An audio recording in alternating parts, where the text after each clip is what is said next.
kayaknya. Nah, jadi dia jual dia misalnya 30 juta harusnya dia bisa beli motor, tapi dia kemudian biayain anak-anak yatim misalnya.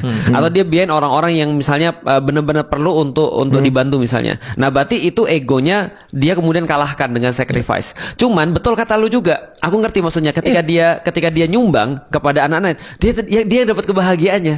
Bener.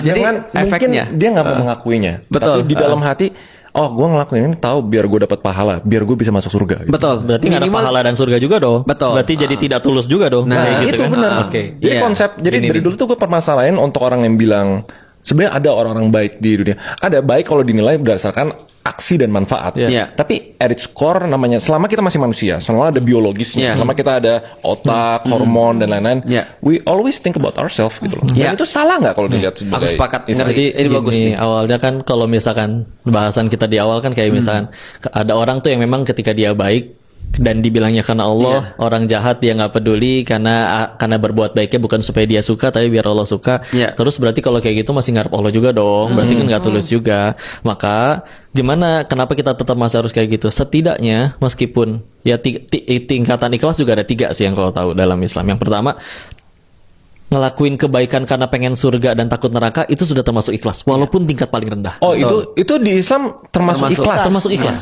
Termasuk Oke, ikhlas. oke. Ikhlas Termasuk itu ikhlas. mengharap hanya pada Allah. Iya. Oke. Iya.